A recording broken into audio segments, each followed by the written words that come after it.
മറ്റൊരു വാർത്ത, മാലിദ്വീപിൽ മലയാളി അധ്യാപികയ്ക്ക് ക്രൂരമർദ്ദനം. ഗെയിം കളിക്കുന്നത് തടഞ്ഞതിനാണ് 8ാം ക്ലാസ്സുകാരൻ അധ്യാപികയെ മർദ്ദിച്ചത്. മുഖത്ത് ഗുരുതരമായി പരിക്കേറ്റ അധ്യാപിക സ്മിത എൻ പിള്ളയ്ക്ക് അടിയന്തര ശസ്ത്രക്രിയ ആവശ്യമാണ് എന്നതാണ് സാഹചര്യം. 1 വർഷത്തോളമായി ഈ സ്മിത മാലിദ്വീപിൽ അധ്യാപികയാണ്. അവരെ ഇന്ത്യയിലെത്തിച്ച് ചികിത്സ നടത്താൻ വേണ്ടിയുള്ള നീക്കങ്ങൾക്കാണിപ്പോൾ തുടക്കമിടുന്നത്. മുഖത്ത് ഗുരുതരമായി പരിക്കുപറ്റി എന്നതാണ്. 8ാം ക്ലാസ് വിദ്യാർത്ഥിയാണ് ഈ തരത്തിൽ അവരെ മർദ്ദിച്ചതെന്നാണ് മനസ്സിലാക്കുന്നത്. അരുൺ മോഹൻ നമുക്കൊപ്പം ചേരുന്നുണ്ട്. അരുൺ, എന്താണ് സംഭവിച്ചത്? അവരുടെ കുടുംബാംഗങ്ങൾ വിശദീകരിക്കുന്നത് എങ്ങനെയാണ് ഈ വിഷയം? ഇത് വളരെ ഗൗരവമായ ഒരു സംഭവം തന്നെയാണ് നമുക്ക് പങ്കുവയ്ക്കാനുള്ളത്. കഴിഞ്ഞ ദിവസമായിരുന്നു മാലിദ്വീപിലെ ക്ലാസ് മുറിയിൽ വെച്ച് ഇങ്ങനെ ഒരു സംഭവം ഉണ്ടായത് എന്നാണ് നമുക്ക് മനസ്സിലാക്കാൻ കഴിയുന്നത്. ചെങ്ങന്നൂർ സ്വദേശിയായ സ്മിത എൻ പിള്ള എന്ന അധ്യാപികയ്ക്കാണ് വിദ്യാർത്ഥിയുടെ ആക്രമണത്തിന് ഇരയാകുന്നത്. ക്ലാസ്സിൽ ഇരിക്കുന്ന സമയത്ത് ഗെയിം കളിച്ചുകൊണ്ടിരുന്ന 8ാം ക്ലാസ്സുകാരനോട് ഗെയിം കളിക്കരുതെന്ന് ശകാരിച്ചതാണ് ഈ പ്രകോപനങ്ങൾക്ക് കാരണമെന്നാണ് നമുക്ക് മനസ്സിലാക്കാൻ കഴിയുന്നത്. തുടർന്ന് പ്രകോപിതനായ വിദ്യാർത്ഥി അധ്യാപികയുടെ കയ്യിലുണ്ടായിരുന്ന മൊബൈൽ പിടിച്ചു മാറ്റിയ ശേഷം മുഖത്തും 4 തവണ ഇടിക്കുകയായിരുന്നു എന്നാണ് നമുക്ക് മനസ്സിലാക്കാൻ കഴിയുന്നത്. ഇടിയുടെ ആഘാതത്തിൽ അബോധാവസ്ഥയിലാവുകയായിരുന്നു സ്മിത. തുടർന്ന് സഹാധ്യാപകര് ചേർന്നായിരുന്നു സമീപത്തെ ഒരു ആശുപത്രിയിൽ എത്തിക്കുകയായിരുന്നു. ആശുപത്രിയിൽ എത്തിച്ച് പ്രാഥമിക പരിശോധനയിൽ ഇവരുടെ മുഖത്ത് ഗുരുതരമായ പൊട്ടൽ ഉൾപ്പെടെ മുഖത്ത് ഉണ്ടായി എന്നുള്ളതാണ് മനസ്സിലാക്കാൻ കഴിയുന്നത്. അടിയന്തരമായി ഒരു ശസ്ത്രക്രിയ ആവശ്യമുണ്ട്. പക്ഷെ അത് ഇവിടെ സാധ്യമല്ല. അത് ഇന്ത്യയിലേക്ക് തന്നെ പോകണം എന്നുള്ളതാണ്. അരുൺ ഒന്ന് തുടരുക. ഇപ്പോൾ ദീപക്, ഈ അധ്യാപിക സ്മിതയുടെ ഹസ്ബൻഡ് നമുക്കൊപ്പം ചേരുന്നുണ്ട്. ശ്രീ ദീപക്, എന്താണ് സംഭവിച്ചത്? എങ്ങനെയാണ് ഇപ്പോൾ സ്മിതയുടെ അവസ്ഥ, അധ്യാപികയുടെ അവസ്ഥ ഇപ്പോൾ എങ്ങനെയാണ്? നമസ്തേ. പുള്ളിക്കാരി ഇത് സംഭവം നടന്നത് ഇപ്പോൾ 2-3 ദിവസമായി. ഇപ്പം ഹോസ്പിറ്റലിൽ നിന്ന് CTയും എല്ലാം കഴിഞ്ഞപ്പോഴാണ് ഇത് ഫ്രാക്ചർ ഉണ്ട്, അതൊരു സ്പെഷ്യലിസ്റ്റ് പറഞ്ഞിരിക്കുന്നത് ഒരു 10 ദിവസത്തിനകത്ത് സർജറി ചെയ്യണം, അല്ലെങ്കിൽ അതിന്റെ അലൈൻമെന്റ് കറക്റ്റ് ആവത്തില്ല എന്നാണ് അവിടുന്ന് പറഞ്ഞിരിക്കുന്നത്. അപ്പൊ അത് ചെയ്യാനായിട്ട് അവിടെ സംവിധാനമില്ല. അതിന് തിരിച്ച് നമ്മള് ഇന്ത്യയിലേക്ക് വരണം.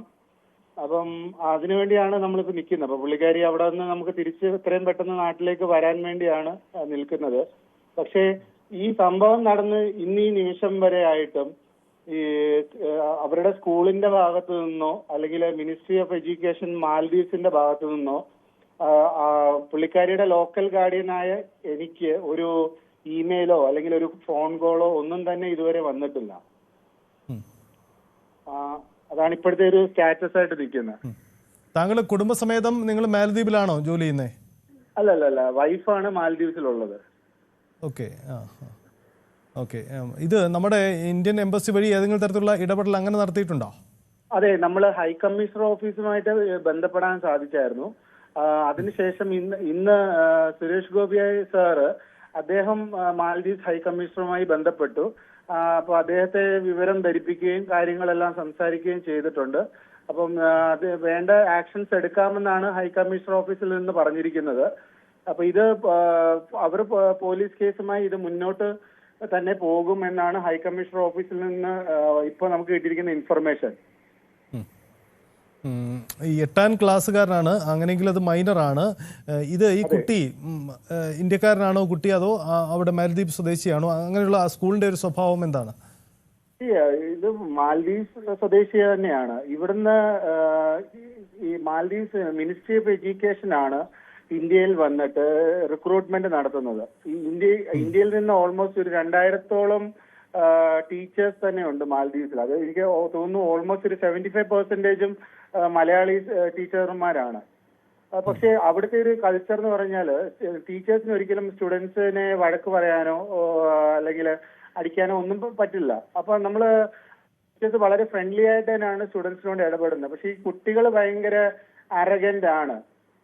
അവര് ടീച്ചേഴ്സിനോട് ഭയങ്കര ബുള്ളിങ്ങും എല്ലാം തന്നെ ഉണ്ട്. ഇപ്പൊ ഇതിനു മുന്നേയും ഇതുപോലെ പല ഇൻസിഡൻസും ടീച്ചേഴ്സിന് ഉണ്ടായിട്ടുണ്ട് കുട്ടികളുടെ ഭാഗത്തു നിന്ന്.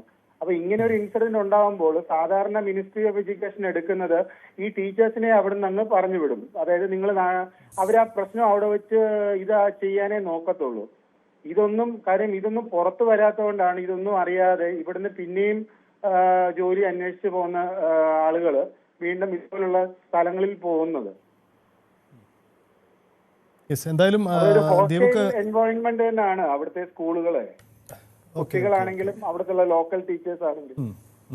അപ്പോൾ ഈ നമുക്ക് തിരികെ ഇങ്ങോട്ടേക്ക് എത്തിക്കാൻ വേണ്ടി നമുക്കറിയാം ഈ മാൽഡീവ്സ് ഒക്കെ സാധാരണ ചികിത്സയ്ക്ക് വേണ്ടി നമ്മുടെ തിരുവനന്തപുരം മറ്റുമൊക്കെയാണ് ഈ വ്യാപകമായി അവർ വന്നു പോകുന്നത്. അപ്പോൾ നല്ലൊരു ചികിത്സ ഇവിടെ തന്നെ സാധ്യമാവുകയുള്ളൂ അല്ലെ? പെട്ടെന്ന് ഇങ്ങോട്ട് കൊണ്ടുവരാനുള്ള ശ്രമങ്ങൾ എവിടെ?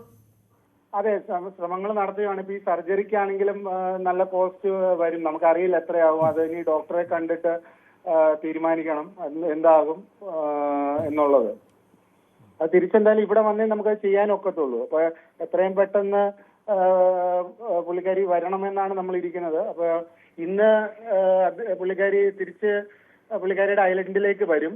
വന്നിട്ട് പുള്ളിക്കാരിയുടെ സൈഡിൽ നിന്നും കൂടെ ഒഫീഷ്യലായിട്ട് ഒരു പോലീസ് കംപ്ലൈന്റ് കൊടുത്ത് ഹൈ കമ്മീഷണർക്കുള്ള മെയിലും കാര്യം ഈ മെഡിക്കൽ റിപ്പോർട്ട്സും എല്ലാം അദ്ദേഹത്തിനും കൊടുത്തിട്ട് പുള്ളിക്കാരി അവിടുന്ന് റിലീവ് ആയി വരാനാണ് നമ്മൾ നോക്കുന്നത്.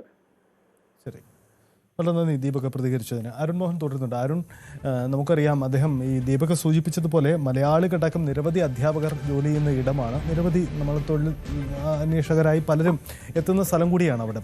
അവർക്കൊക്കെ ആശങ്ക ഉണ്ടാക്കുന്ന കാര്യമാണ്. കാരണം ഇങ്ങനെ ഒരു തൊഴിലെടുത്ത് വെച്ച് ഇങ്ങനെ ഉണ്ടാവുമ്പോൾ അവിടുത്തെ ഗവൺമെൻറ് ഏജൻസി മതിയായ ഒരു ഇടപെടൽ നടത്തിയിട്ടില്ലെന്നാണ് അവർ ചൂണ്ടിക്കാണിക്കുന്നത്. ഇതിൽ എന്തെങ്കിലും ഇടപെടൽ ഇവിടെ നടക്കുന്നുണ്ടോ ഈ പരാതിയുടെ അടിസ്ഥാനത്തിൽ അരുൺ? തീർച്ചയായും നേരത്തെ സൂചിപ്പിച്ചതുപോലെ ഇന്ത്യൻ എംബസിയുടെ ഭാഗത്ത് ഇവരുടെ പരാതി പോകുന്നു. തുടർന്ന് ഒപ്പം ഇവിടെ പ്രാദേശികമായുള്ള നേതാക്കളെയും ഇവരെ കാണാൻ ശ്രമിക്കുന്നുണ്ട്, പ്രാദേശികമായ നേതൃത്വമൊക്കെ ശ്രമിക്കുന്നുണ്ട്. കാരണം നേരത്തെ സൂചിപ്പിച്ചതുപോലെ അവിടുത്തെ അധ്യാപകർ ശമ്പളത്തിന്റെ കാര്യത്തിൽ ഉൾപ്പെടെ നിരവധി സമരങ്ങൾ നടത്തി അവരുടെ അവകാശങ്ങൾ നേടിയെടുത്തത് ഈ അടുത്ത കാലത്താണ്. അത്രമാത്രം ബുദ്ധിമുട്ടുകൾ നേരിടുന്ന ഒരു പശ്ചാത്തലത്താണ് ഇപ്പോഴും ഒരു ആക്രമണവും കൂടി അതും ഈ പറയുന്ന നേരത്തെ സൂചിപ്പിച്ച ഒരു വിദ്യാർത്ഥിയാണ് മർദ്ദിച്ചിരിക്കുന്നത്. വളരെ ആ ദൃശ്യങ്ങൾ കാണുമ്പോൾ അറിയാം നല്ല മാരകമായ ഒരു മർദ്ദനമാണ് ആ അധ്യാപിക ഏറ്റത്. എന്തായാലും അതൊരു ഗൗരവമായി എടുക്കേണ്ട വിഷയം തന്നെയാണ്. നേരത്തെ തീർച്ചയായും അത് നമുക്ക് രാജ്യാന്തര വിഷയമാകുമ്പോൾ സ്വാഭാവികമായും അതിന് ചില പരിമിതികളും ഇടപെടൽ കൂടുതൽ വേണ്ടി വരുമെന്നുള്ളത് നമുക്ക് മനസ്സിലാക്കാം. എന്തായാലും കുടുംബം ഈ പരാതി നേരത്തെ ദീപക് സൂചിപ്പിച്ചതുപോലെ പോലീസ് ഉൾപ്പെടെ സമീപിച്ചുകൊണ്ട് അത് എന്തൊക്കെ ചെയ്യാൻ പറ്റുമോ അത് ചെയ്യാൻ ഇരിക്കുന്നു. ഒപ്പം അവിടെയുള്ള ഒരു കൂട്ടം അധ്യാപകരും ഈ വിഷയത്തിൽ ഗൗരവമായി ഇടപെട്ട് അവർ നിയമസഹായത്തിന് വേണ്ടി ഉള്ള പോരാട്ടത്തിൽ തന്നെയാണ്. അങ്ങനെയാണ് ഈ പറയുന്ന നമ്മളിലേക്കും ഈ ഒരു വിഷയം എത്തുന്നത്. ഓക്കെ, എന്തായാലും അരുൺ ആ വിഷയത്തിൽ ഇടപെടൽ ഉണ്ടാവട്ടെ എന്ന് കരുതാം. ഇതിനിടയിൽ നമുക്ക് അധ്യാപിക സ്മിതയുടെ പ്രതികരണം കൂടി വന്നിട്ടുണ്ട്. അവർ പ്രതികരണം ഇന്നലത്തെ ഇൻസിഡന്റ് പറഞ്ഞാല് ഇന്നലെ ആ കുട്ടികളെ ഗ്രേഡ് 8 കുട്ടികളെ ഞാൻ ലാബിൽ കൊണ്ടുവന്നിരുത്തി. അവര് 2 റോ ആയിട്ടാണ് ഇരിക്കുന്നത്. അപ്പം ഫസ്റ്റ് റോയില് ഞാൻ ചെക്ക് ചെയ്തിട്ട് സെക്കൻഡ് റോയില് ഈ കുട്ടി ഇരിക്കുന്ന ആ ഒരു സ്ഥലത്തെത്തിയപ്പോൾ അവൻ ഗെയിം കളിക്കാറാണ്. സാധാരണ അവൻ അങ്ങനെ ചെയ്യാറുണ്ട് ലാബില്. അപ്പൊ ഞാൻ അവനെ വിലക്കാറുണ്ട്. കാരണം ഒരു കുട്ടി ഗെയിം കളിക്കുന്നത് കണ്ടാൽ ബാക്കി എല്ലാവരും ഗെയിം കളിച്ചു തുടങ്ങും. പിന്നെ അവരുടെ വർക്കൊന്നും അവർ ചെയ്യാറില്ല.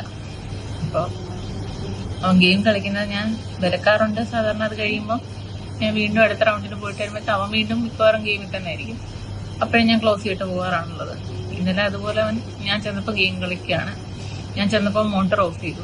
ഞാനവിടെ മോട്ടർ ഓൺ ചെയ്യാൻ പറഞ്ഞിട്ട് അവൻ ചെയ്തില്ല. പിന്നെ അവനോട് നീങ്ങിയിരിക്കാൻ പറഞ്ഞിട്ട് ഞാൻ ഓൺ ചെയ്ത് നോക്കിയപ്പോൾ എന്തോ ഒരു സൈറ്റ് എടുത്ത് വെച്ചിട്ടുണ്ട്. ഗെയിമിംഗ് ആണ്. ഞാനത് ക്ലോസ് ചെയ്തു. ഞാൻ പറഞ്ഞു ഞാൻ വീഡിയോ എടുത്തിട്ട് ഞാൻ ഇൻഫോം ചെയ്യും ടീച്ചേഴ്സിനെ അല്ലെങ്കിൽ എഡിറ്റ് ചെയ്യുമെന്ന് പറഞ്ഞു. അപ്പൊ അത് കേട്ടപ്പോൾ അവൻ പെട്ടെന്ന് എണീറ്റിട്ട് എന്റെ ഫോൺ വാങ്ങിച്ച് ആദ്യം ഫോൺ എടുത്തു.